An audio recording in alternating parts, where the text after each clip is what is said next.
السلام علیکم ناظرین، پاکیزہ راہ اسلامک اسٹوریز کے معزز ناظرین، رمضان المبارک کا سورج جب آخری عشرے کی طرف بڑھتا ہے تو کائنات کے ذرے ذرے میں ایک عجیب سی تڑپ پیدا ہو جاتی ہے۔ عرش بری پر فرشتوں کی صفیں سج جاتی ہیں اور زمین پر بسنے والے گنہگاروں کے لیے رحمتوں کے دروازے چوپٹ کھول دیے جاتے ہیں۔ آج ہم ایک ایسی رات کا ذکر کرنے جا رہے ہیں جس کی قسم خود رب ذوالجلال نے کھائی ہے۔ ایک ایسی رات جس کا انتظار انبیاء کرام نے کیا، جس کی تلاش میں صحابہ نے اپنی راتیں مسلوں پر گزار دیں، اور جس کی فضیلت بیان کرنے کے لیے خود خالق کائنات نے پوری ایک سورہ نازل فرمائی۔ آج کی یہ ویڈیو صرف ایک واقعہ نہیں بلکہ آپ کے لیے ایک پکار ہے۔ اگر آپ کی زندگی میں اندھیرے ہیں، اگر آپ کی تقدیر کے فیصلے رکے ہوئے ہیں، یا اگر آپ کے دل میں سکون کی تلاش ہے، تو یقین جانیے آج کی یہ گفتگو آپ کے لیے ہی ہے۔ میرے ساتھ اس روحانی سفر میں آخر تک رہیے گا، کیونکہ آج ہم صرف شب قدر کے فضائل ہی نہیں جانیں گے بلکہ وہ راز زندگی بھی سیکھیں گے جو آپ کی تقدیر کو ہمیشہ کے لیے بدل سکتے ہیں۔ ناظرین، کیا آپ نے کبھی سوچا ہے کہ یہ رات اتنی اہم کیوں ہے؟ اس کا سب سے بڑا جواب یہ ہے کہ یہی وہ مبارک رات ہے جس میں لوح محفوظ سے بیت العزت یعنی اس دنیا کے آسمان پر کلام الہی قرآن مجید نازل کیا گیا۔ اللہ فرماتا ہے، بے شک ہم نے اسے شب قدر میں نازل کیا۔ یہ وہ رات ہے جس نے انسانیت کو اندھیروں سے نکال کر روشنی کی راہ دکھائی۔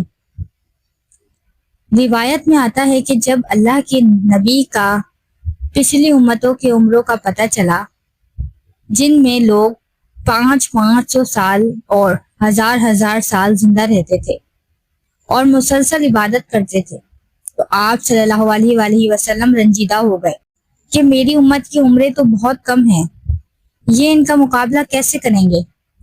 تب اللہ نے اپنے محبوب کے دل کو بھی تسلی دیتے ہوئے یہ رات عطا فرمائی اور فرمایا، لیلۃ القدر خیر من الف شہر، یعنی اے میرے محبوب، آپ کی امت کی یہ ایک رات ان پچھلی امتوں کے 1000 مہینوں کی عبادت سے زیادہ وزنی ہے۔ ذرا غور کیجیے، 1000 مہینے 83 سال اور 4 مہینے بنتے ہیں۔ ایک اوسط انسان کی پوری زندگی اگر آپ نے اس ایک رات میں صرف ایک بار لا الہ الا اللہ کہہ دیا تو آپ کے نامہ اعمال میں 83 سال مسلسل کلمہ پڑھنے کا ثواب لکھ دیا جائے گا۔ سبحان اللہ، یہ میرے رب کا وہ سیل ہے جہاں وہ اپنی رحمتیں لٹانے کے بہانے ڈھونڈتا ہے۔ اس رات کی سب سے بڑی سحر انگیزی وہ منظر ہے جس کا ذکر قرآن کرتا ہے، تنزل الملائکۃ والروح فیہا۔ یہاں الروح سے مراد فرشتوں کے سردار حضرت جبرائیل ہیں، وہی جبرائیل جو وحی لے کر نبیوں کے پاس آتے تھے۔ وہ اس رات اپنے رب کے حکم سے زمین پر اترتے ہیں۔ مفسرین فرماتے ہیں کہ اس رات اتنی بڑی تعداد میں فرشتے زمین پر آتے ہیں کہ اگر آپ زمین پر سوئی پھینکیں تو وہ کسی نہ کسی فرشتے کے پر گرے گی۔ زمین فرشتوں کے نور سے بھر جاتی ہے۔ حضرت جبریل علیہ السلام کے ہاتھ میں 4 جھنڈے ہوتے ہیں۔ وہ ایک جھنڈا کعبۃ اللہ کی چھت پر، ایک مسجد نبوی پر، ایک بیت المقدس پر اور ایک طور سینا پر لہراتے ہیں۔ پھر فرشتے ٹولیوں کی شکل میں گلیوں اور محلوں میں پھیل جاتے ہیں۔ وہ ہر اس گھر میں داخل ہوتے ہیں جہاں اللہ کا ذکر ہو رہا ہو۔ وہ ان لوگوں کو سلام کرتے ہیں جو تسبیح پڑھ رہے ہوں، جو قرآن کی تلاوت کر رہے ہوں، یا جو سجدے میں پڑے اپنے گناہوں پر آنسو بہا رہے ہوں۔ تصور کیجئے، وہ جبرائیل جس نے فرعون کو ہلاک کیا، جس نے قوم لوط کے شہروں کو الٹ دیا، وہی جبرائیل اس رات آپ کے قریب آ کر آپ کے لیے آمین کہتا ہے اور آپ کی سلامتی کی دعا کرتا ہے۔ اللہ اکبر! کتنا بد نصیب ہے وہ شخص جو اس رات میں غفلت کی نیند سوتا رہے۔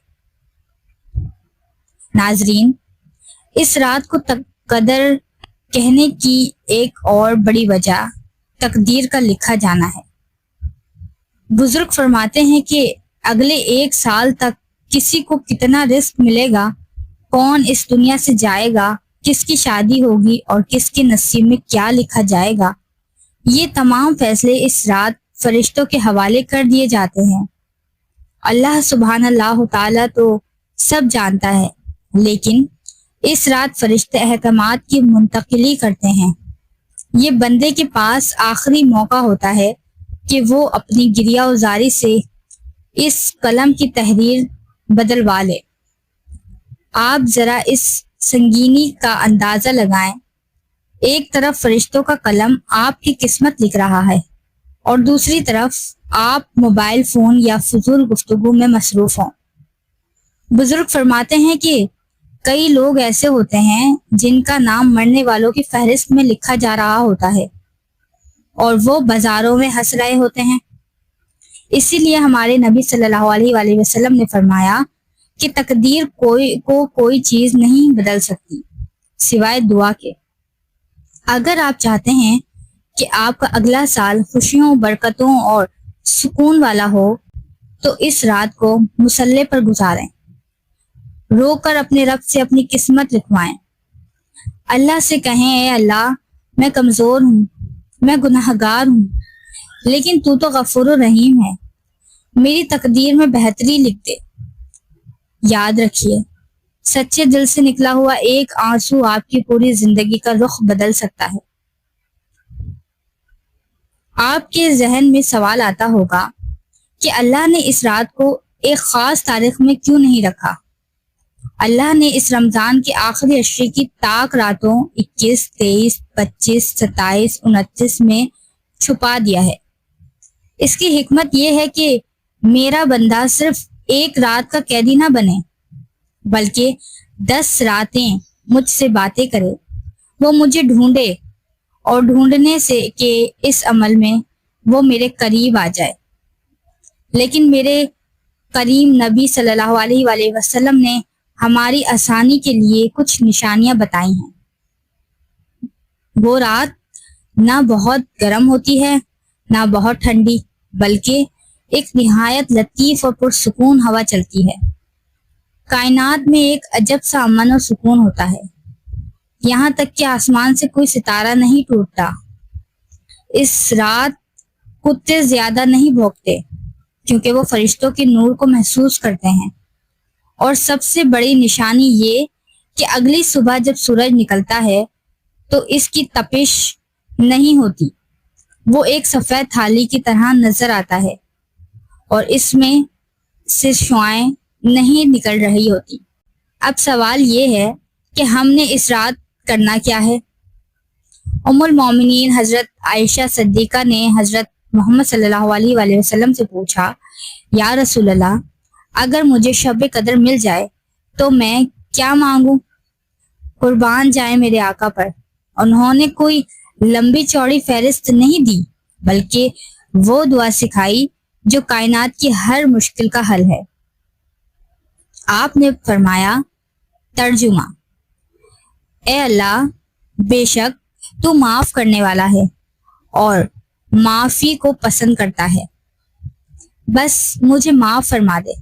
ناظرین، جب اللہ معاف کر دیتا ہے تو وہ رزق کے دروازے بھی کھول دیتا ہے، وہ بیماریاں بھی دور کر دیتا ہے اور وہ تمام پریشانیاں ختم کر دیتا ہے جو آپ کے گناہوں کی وجہ سے آپ کی زندگی میں آئی تھی۔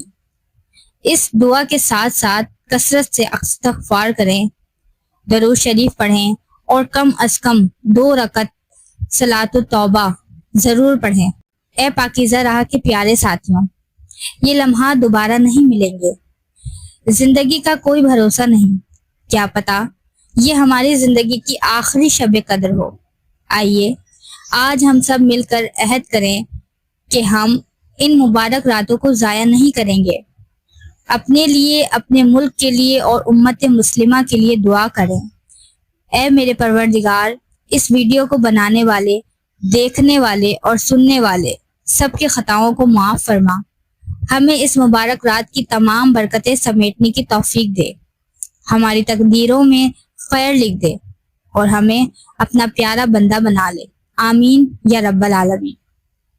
اگر اس تحریر نے آپ کے دل پر دستک دی ہے تو اسے صدقہ جاریہ سمجھ کر دوسروں تک پہنچائیں اور کامنٹ میں آمین لکھ کر اپنی حاضری لگوائیں.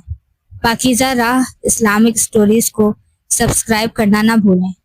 اللہ نگہبان.